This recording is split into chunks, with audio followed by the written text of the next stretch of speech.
Working Cows Podcast, Episode 29. Welcome to the podcast that gives producers a platform to discuss and share paradigm-challenging practices. Practices that have increased the effectiveness of their operation and the joy that their families have received from this lifestyle.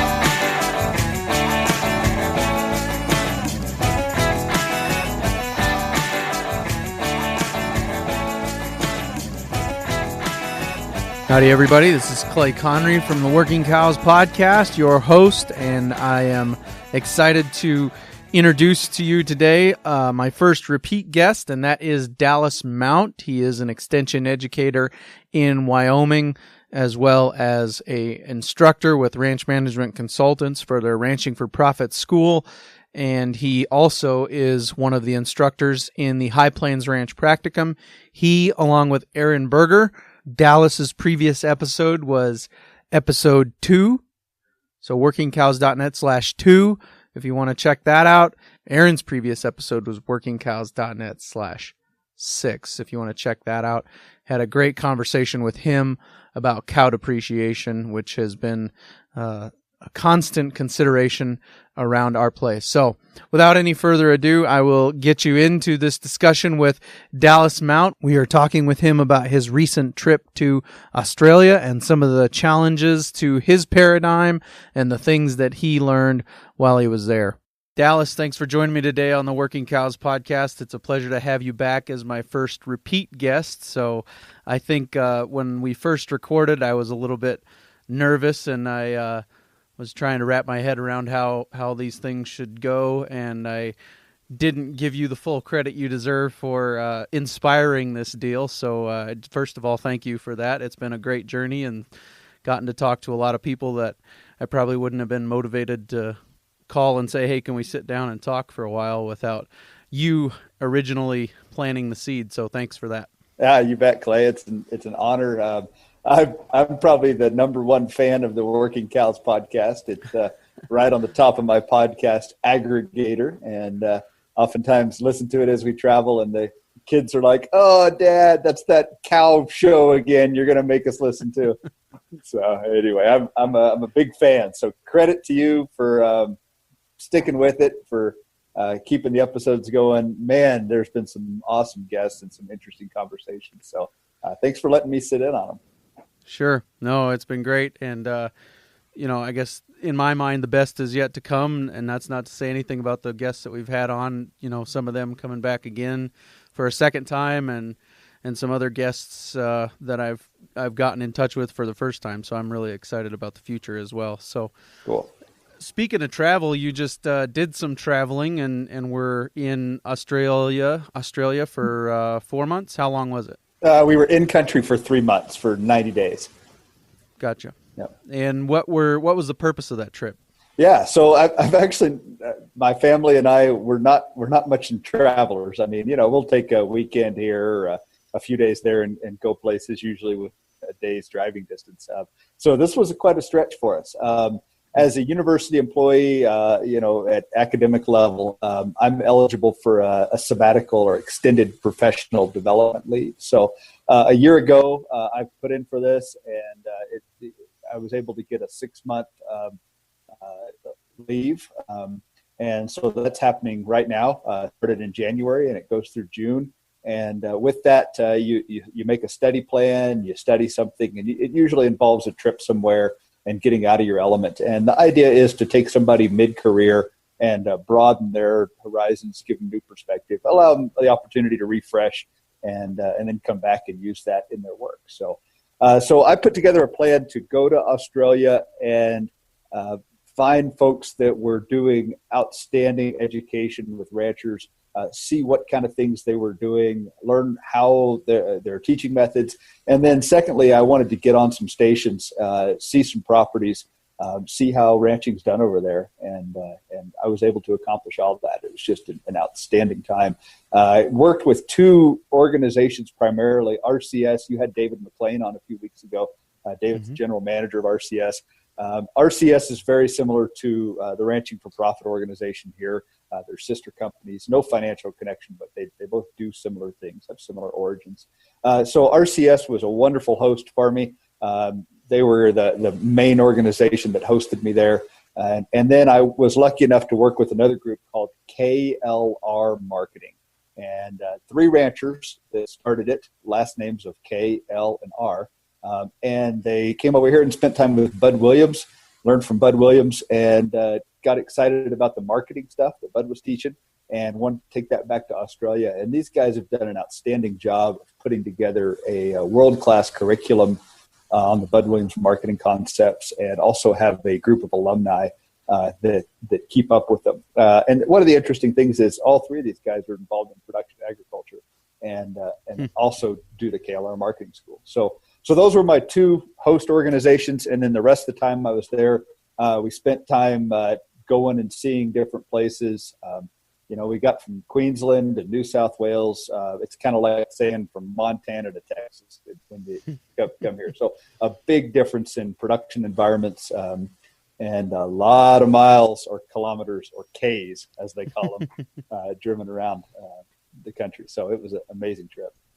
Yeah, thanks for setting that David McLean interview up. There were only a couple of times where I had to stop him and ask him, okay, are you saying this because you're speaking a different language? And so he talked about stud producers, and I figured that was seed stock. And then the other thing I mentioned the day I released that episode on Facebook, I mentioned that our guest today would call this mustering the paddock. I saw that. Yeah. I really enjoyed learning the different language that they use for things. And so listening to that interview with him was hit like just a few days after I'd come back. So it was, right. I had a smile on my face the whole time he was talking, just, listening to the accent and all the language that they use for things. It's a wonderful culture and experience being there. Yeah. So why Australia? What drew you to set up your sabbatical there? I probably don't have a really good reason other than I've always been interested in it. For one thing, they speak English, and that made it easy, right? At least some version of English, we could say. And then probably the main reason is the connection with RCS. I'd met Terry McCosker before. I'd been watching on the internet the things RCS was doing, and I had those contacts there. And I really wanted to see ranching in a different environment from what we do. I mean, you could go to some place in the world at similar latitudes that we are, but I thought it'd be better to go see something as different as I could see it. So I thought Northern Australia would be cool, and it was. So, but mainly the connection with RCS, and then I'd also been in contact with Graham Reese with KLR through some other things, and so had a little bit of a contact there as well. So.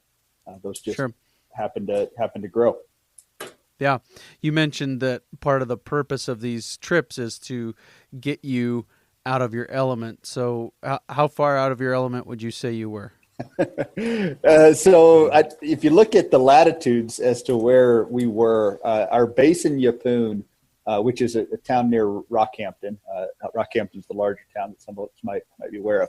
If you flipped it inversely, it's about the same as South Cuba.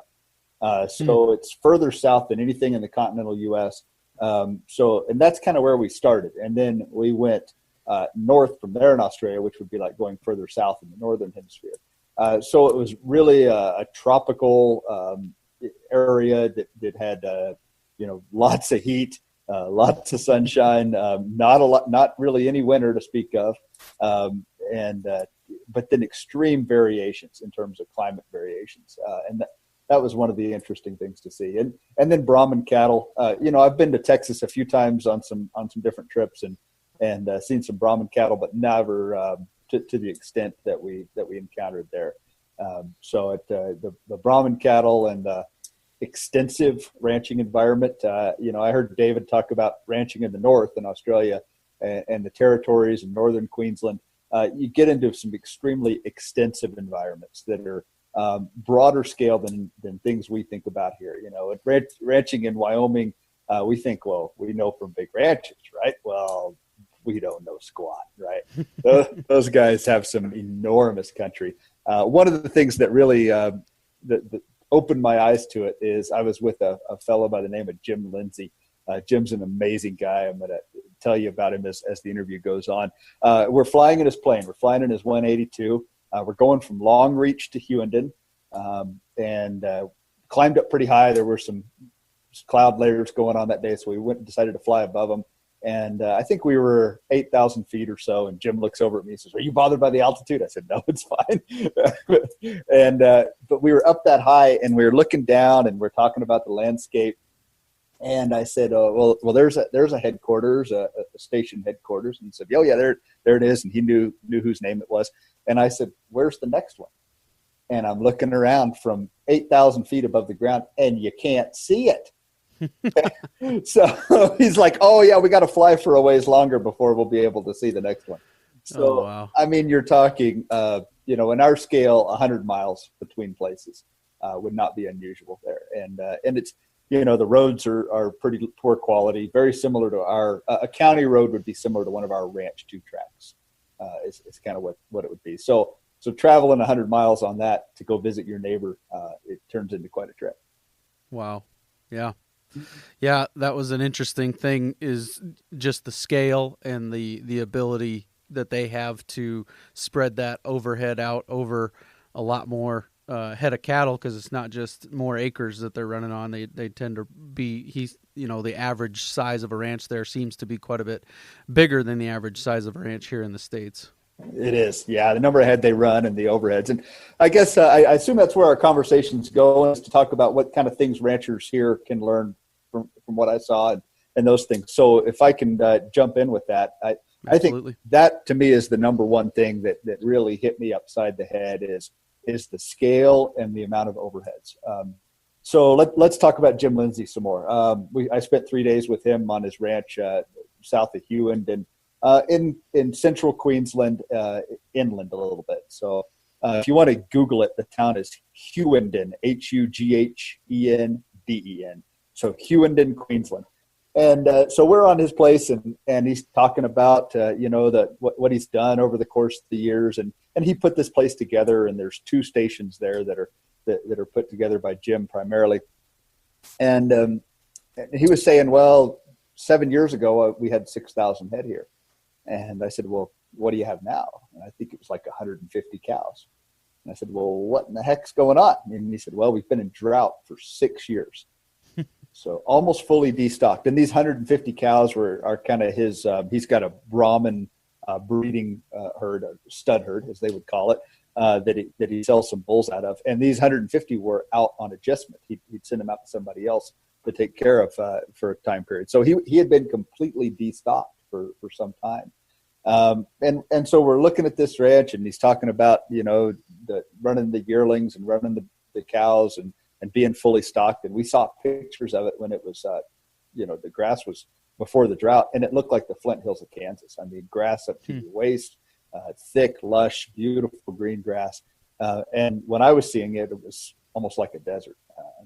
There was big spaces in between plants. There were paddocks, their word for pastures. There were paddocks we drove through that I don't think could have kept one head alive for very long. I mean, there was essentially no grass out there, and the place had been destocked for 6 years.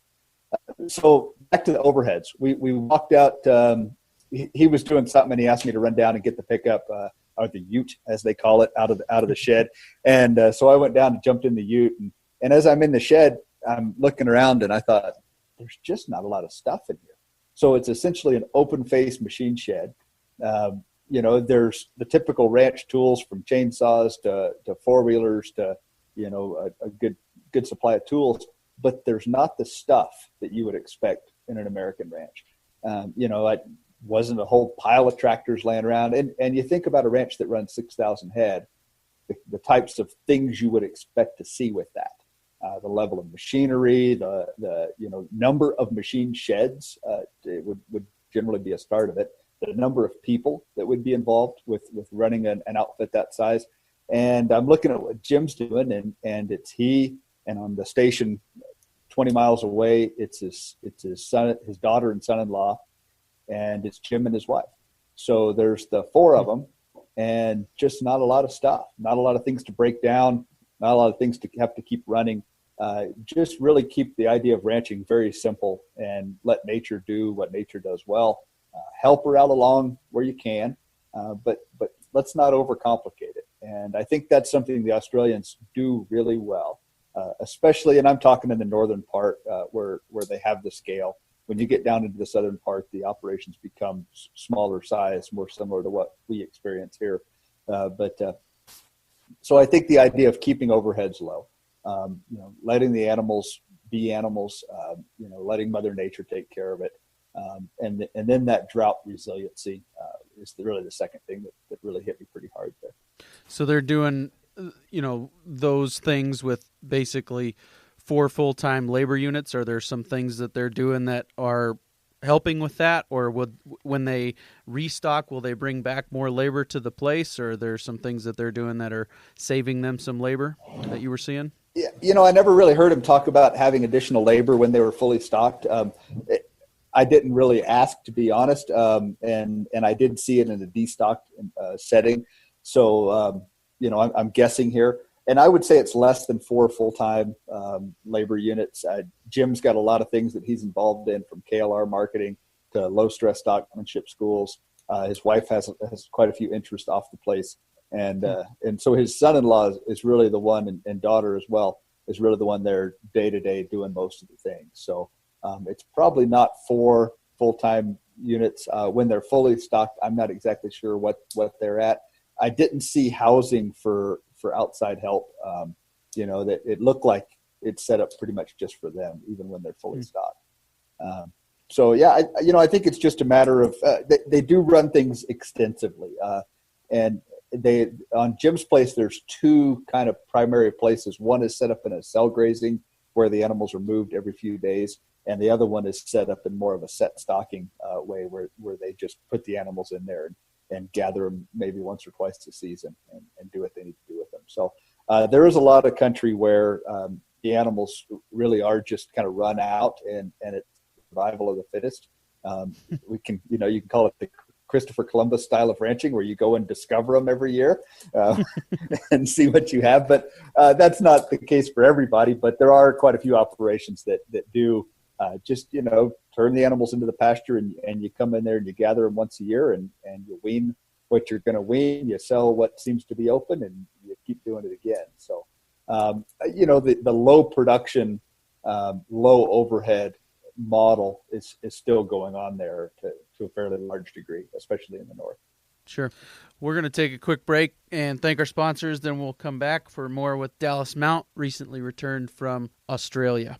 This is Clay Conry again on behalf of the High Plains Ranch Practicum.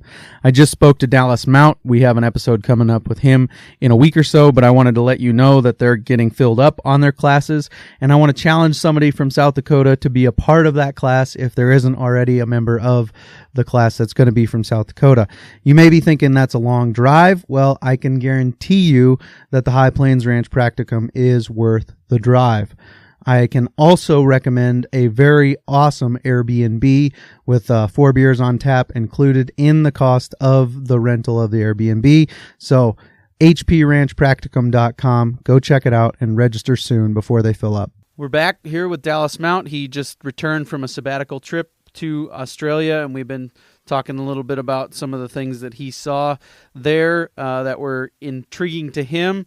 And the first thing that we kind of touched on were overheads. What else was there as far as practices, or was it more similar than it was different, or were there some other things that really stuck out to you as far as things that we can bring here to the States and help with the way that we're managing our ranch businesses? There's a lot of differences in the day-to-day way that they work cattle and things that they do. But in the big picture, when you step back and look at a ranch strategically and from a higher level, the issues are all the same. The things that Australian ranchers struggle with are They're really good at production, and they're generally not very good at economics and finance and people management. So does that sound familiar? Sounds familiar, yeah. Succession, big issue in Australia. We talk about it a lot, in terms of who's going to get what and who is going to control what, and how's the decision-making authority being passed down. How are we training the younger generation to be competent to take over? All those kind of things are the same. But the way that they work cattle is quite a bit different. Now, granted, my experience is in the western part of the U.S., and, generally horseback kind of outfits or places that use four-wheelers in combination with horses. And just, I'm sure as you travel across the U.S., you'd find big differences here as well in the way that we work cattle and the way things are done. My family and I went and spent 3 days on Basalt River Station, which is north of Charters Towers area. About 3.5 hours of dirt road to get back into this place, which is not considered very remote, by the way.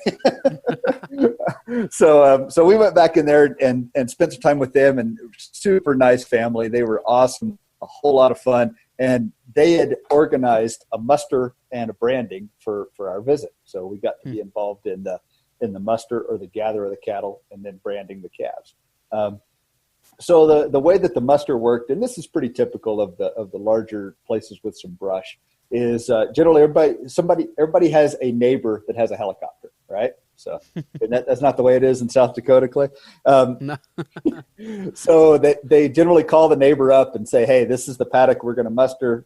We'd like you to bring them to this bore or well, or maybe a big storage tank, so somewhere that's prominent."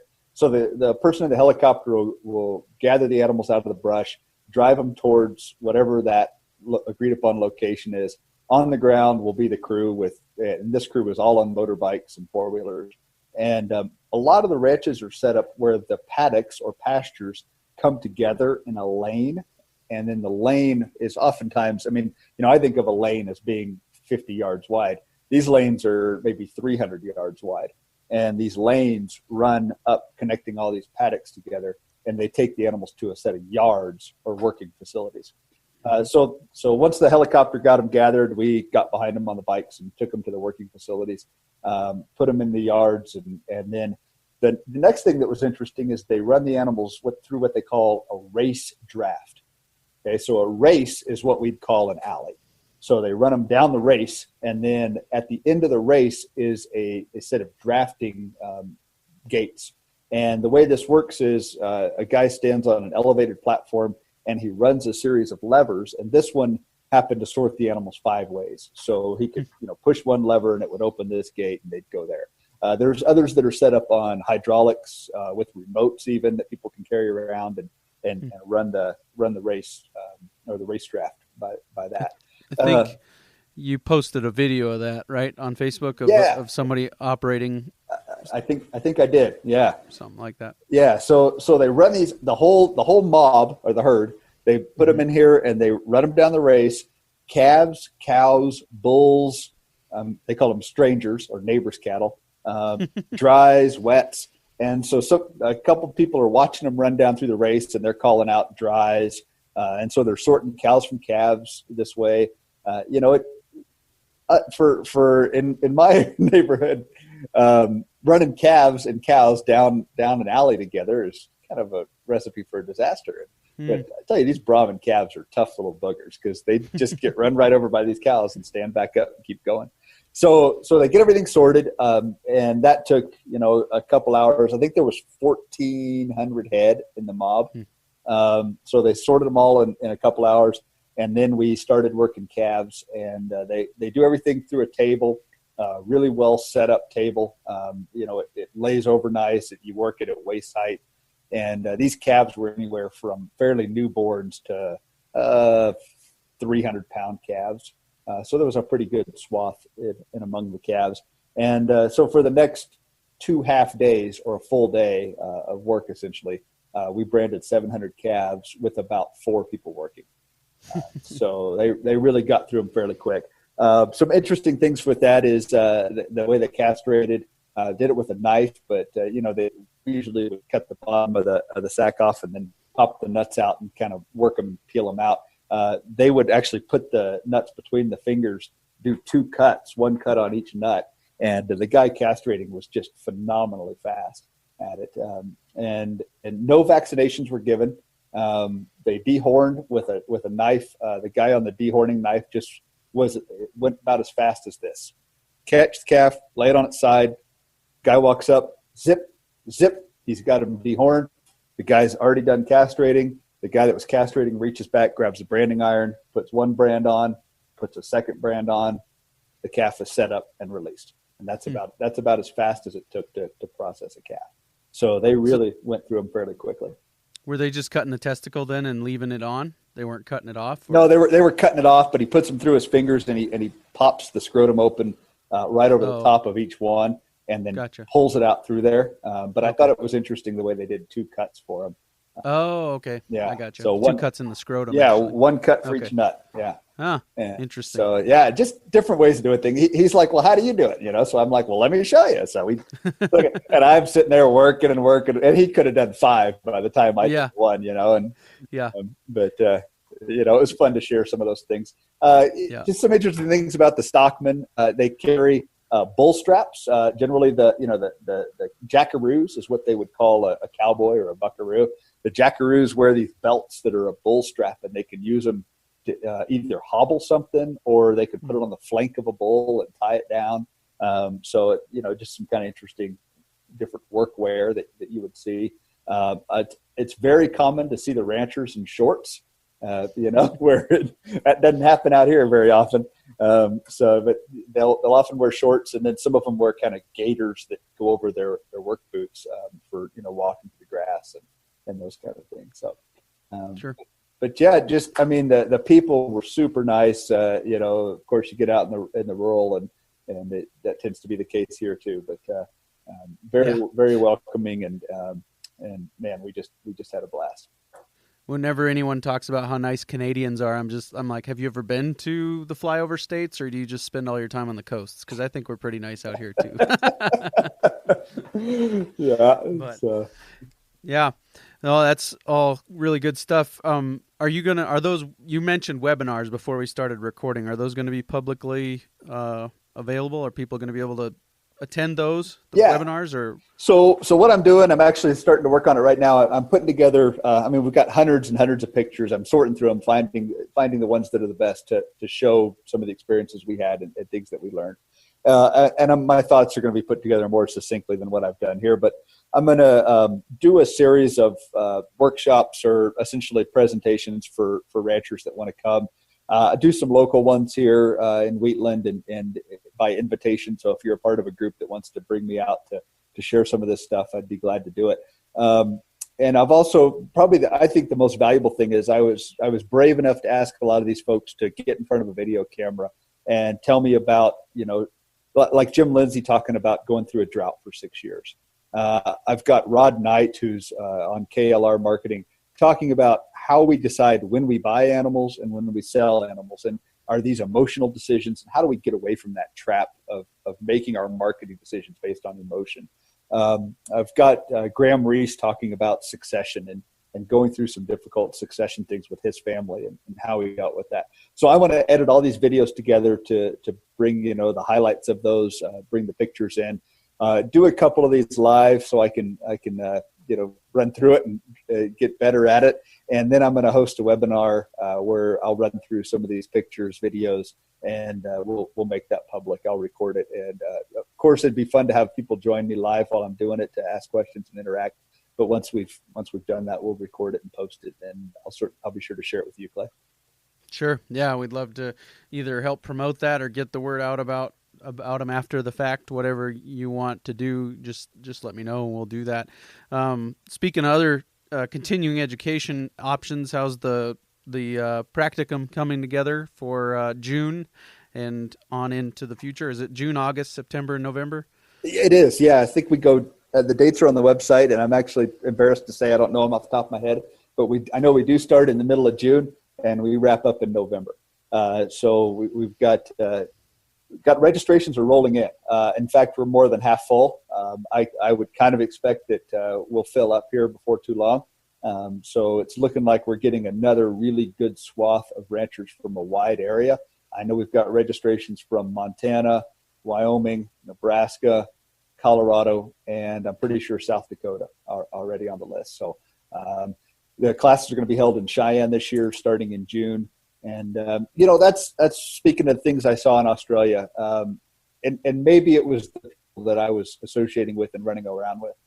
But the ranchers there, the graziers, as they call themselves, they weren't afraid to invest in their professional development for their business. And the tuition on the classes they were attending there, to go to a ranching for profit school in Australia is about $6,000. To go to a 2.5-day KLR marketing school is $2,500.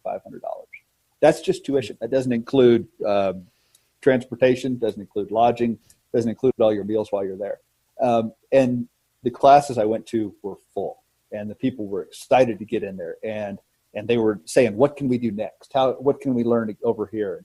And, you start asking people, well, why are you coming to these? So they said, well, we're a business, aren't we? And aren't people that are in business, don't they invest in their professional development? And when you come over here, and I talk to some ranchers, and people say, well, what's your school cost? And I'm like, well, it's $600, for the ranch practicum school. Oh, I can't afford that. And I think, well, thank goodness you're not going to come to the school. That's the response, because you don't want those people in the class that aren't willing to invest. I mean, if it wasn't worth $600, is it not worth 6 days away or 8 days away from the business and all the travel it's going to take to get there and all the lodging?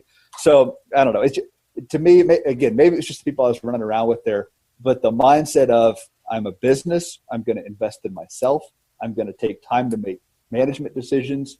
We're not just going to be caught up in the day-to-day, that we don't have time to pull up, to look around and to say, what's going on here? Is this doing what we want it to do? Do we want more from this business?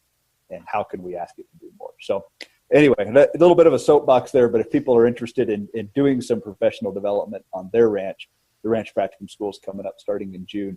And you probably better get enrolled here in the next few weeks. Certainly when this gets aired, you might already be too late. But if not, pull us up on Google and look at hpranchpracticum.com. Call the office and see if we have room. Yep. There will be links in the show notes page to all the things we talked about today: RCS Australia, KLR marketing, the High Plains Ranch Practicum, and some of those other things will be linked there at workingcows.net/29. If you want to check out the show notes page for this episode, it is workingcows.net/29. Any other resources or links that you want to share, or anything else that I know we left a lot on the table, but we're whetting appetites for future webinars. All right. Sounds good. Hey, there is a bunch. Graham Reese of KLR Marketing is bringing about 20 ranchers, Australian graziers, over to do a tour of the States this summer. And they're going to be with me in Wheatland about 3 days, the first part of August. We're going to go over and see Shannon and Melinda Sims. I know Melinda was one of your interviewees. Spend a day with them. We're going to go look at some operations around here. Going to go up and see a sheep place north of Douglas.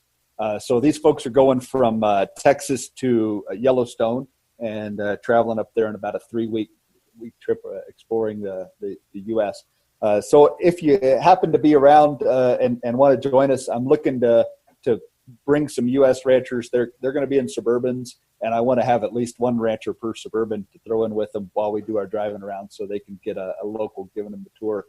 So if you have a few days and want to come spend that with us, look me up and let's do that.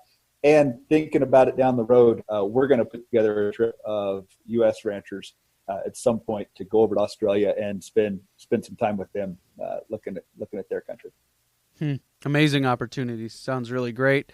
And we will find a way to put you in touch with Dallas through the workingcows.net/29 site. So check out workingcows.net/29 for all those things. And I can tell you for a fact that I've already recouped the $600 I invested to go to the High Plains Ranch Practicum. And I mean, the intangible benefits of the network that was developed in that room is above and beyond just the monetary benefits. So I can't say highly enough how much I think that is a great thing. I've talked about it before in previous advertisements that I did. I love the format where you get to go, have your mind blown, come home, digest, go back, get your mind blown again. It gives you some time to really digest those things. And I just think it's a great program and a great design. And the guys that put it on have been great resources. Dallas and Aaron and Blake have been available through text message, email, phone call, all those things in the months since I finished. So they are for real. They actually deliver on the things that they say in the class, and they've been great resources. So I can't endorse it strongly enough. It's worth the drive, definitely worth the drive. I drove 5 hours one way to get there with my wife, and I can recommend a really great Airbnb with 4 different kinds of beer on tap in the basement if you're looking for one. So I can't endorse it highly enough. So take the time to get there if you can. Thanks, Clay. Appreciate that. Sure. Thank you for your time today, Dallas. You bet. Keep up the great work, and I'm a big fan of Working Cows. Sounds good. Thanks. Well, I appreciate Dallas for coming on again and just giving us some insights that he gained from those opportunities. We will have links to any and all of Dallas's upcoming presentations at the show notes page for this episode, workingcows.net/29. Also, if you want to support the show, check out workingcows.net/29 for a link to that Amazon wish list. Thank you guys for tuning in. Next week, very excited to welcome to the show Steve Kenyon. Steve is a grazing expert and many other things, running Greener Pastures Ranching up in Canada. And we are going to talk to him about holistic parasite management and some of the other things. So really appreciate that opportunity. Join us next week for episode 30 of the Working Cows podcast with Steve Kenyon. We invite you to visit workingcows.net to subscribe to the show via iTunes or Stitcher. You'll also find detailed show notes pages, resources from our guests, and the industry leaders who have influenced them. For more ideas on putting your cows to work for you in a more profitable way, tune in next week.